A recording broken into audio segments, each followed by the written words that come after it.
যোৱাকালি সদনত আমাৰ মুখ্যমন্ত্ৰী ডাঙৰীয়াই এটা বিবৃতি দিলে যে উদাৰ মন লৈ সীমা সমস্যা সমাধানৰ কথা বিচাৰি আছে। আৰু যোৱাকালি আমি গম পালোঁ ইয়াতে এছেম্বলিত ফ্লোৰত এইটো ষ্টেটমেণ্ট আমাৰ মুখ্যমন্ত্ৰী ডাঙৰীয়াই দি আছে। আৰু মিজোৰামে আমাৰ জোৰামথাংগা ডাঙৰীয়াই যে আমাৰ উদাৰ মন লৈ কাম কৰিব লাগিব। আৰ জোৰামথাঙ্গা ডাঙৰিয়ায় উগ্ৰপন্থী মন লই আমাৰ লেন্ডটো আগ্ৰাসন কৰি আমাৰ অসমৰ পালে আহি আছে। আজি সব 8 কিলোমিটার ডিস্টেন্সত এটা ক্যাম্প আমার বহাইছে। আমার মাননীয় মুখ্যমন্ত্রী হওয়ার পাছতে যেতিয়া ডিসপুট লাগিছে তেতিয়া নতুনকে এটা ক্যাম্প বনাইছে সুনিলাল যেটো দলাই খাল সীমান্ত এরিয়াত। এতিয়া 8 কিলোমিটার রাস্তাটো আমার কমিশনার গৈছে, PWD ডিপাৰ্টমেণ্ট গৈছে, পুলিচৰ আধিকাৰিক গোটেই গৈছে, গৈ এতিয়া ৰাতাদিনা কামটো ষ্টাৰ্ট কৰিছে। বিলাইপুৰ আউটপোষ্টৰ পৰা দাৰাসিং টিলা হৈ সেইটো দলাই খাল সুনিলাল এইটো য'তে কেম্প আছে ততে যাব। 4 কিলোমিটাৰ ৰাস্তাৰ কাম এতিয়া চলি আছে আমাৰ পালে। আৰু মিজোৰামৰ পৰা আৰু 3 কিলোমিটাৰ আগবাঢ়ি এতিয়া আহি আছে চিভিলিয়ানৰ হাতত আৰ্মছ বন্দুক আৰু JCB দি নিজে স্ট্যান্ড বাই খাড়া হৈ কামটো চালাই আছে।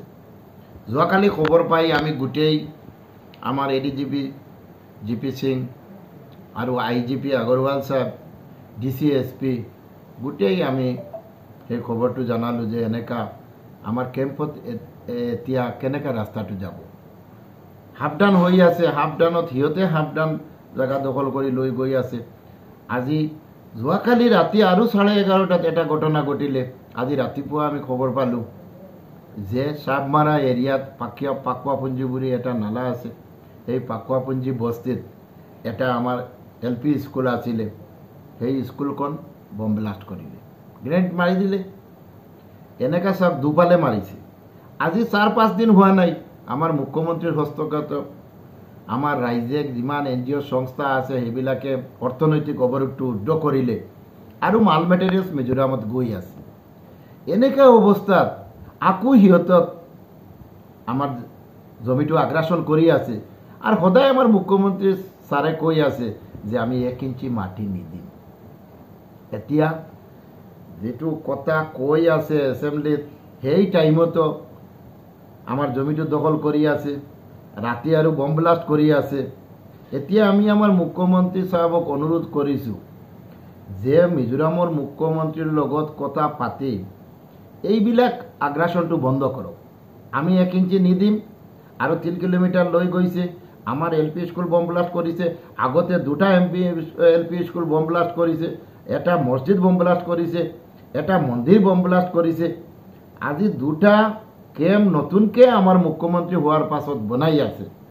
এতিয়াও পাহাৰাদাৰ আছে আৰু ৰাস্তাৰ কাম চলি আছে। এটা গুদপুতি বীৰসীমা বাৰগড় এৰিয়াত 26 কিলোমিটাৰৰ এটা ৰাস্তাৰ কাম চলি আছে। আৰু বিলাইপুৰৰ ফালে 8 কিলোমিটাৰৰ চলি আছে। বিলাইপুৰৰ ফালে 8 কিলোমিটাৰ, এতিয়া 3 কিলোমিটাৰ সিহঁতে জবৰদখল কৰিলে। এতিয়া কথাটো হৈছে আকৌ গোলাগুলি হ'ব নি? আকৌ আমাৰ অসম মিজোৰাম সীমান্ত এৰিয়াত আকৌ আমাৰ আৰক্ষী হত্যা হ'ব নি? আগতে 6জন আৰক্ষী আমাৰ নিহত হ'ল, এতিয়া আকৌ আৰু হ'ব নি? এইবিলাক কৰি কেনেকৈ আমাৰ সীমা বিবাদটো ৰক্ষা হ'ব? আজি আমি মুখ্যমন্ত্ৰীক বাৰে বাৰে অনুৰোধ কৰি আছোঁ যে আমাৰ কাটলিচৰা সীমান্তত 100 কিলোমিটাৰ অসম মিজোৰাম সীমান্ত। আগৰ পৰা 6টা BOP কেম্প আছে, এতিয়া আৰু নতুনকৈ 2টা বনাইছে, 2টা ৰাস্তা বনাই আছে, ঠিক আছে। কিন্তু মিজোৰামেতো একো ষ্টেটাছ মেইনটেইন নকৰে। সিহঁতে আগবাঢ়ি আছে আৰু আমি পিছফালে হৰি আছোঁ। আৰু আমি সদায় বিবৃতি দি আছোঁ আমি 1 ইঞ্চি মাটি নিদিম, আমাৰ সীমান্ত ৰক্ষা হ'ব। আজি আমি এইটো কৈছোঁ, আমি যদি উদাৰ মন লৈ চলোঁ মিজোৰামৰ মুখ্যমন্ত্ৰীও প্ৰশাসন উদাৰ মন লৈ থাকিব লাগিব।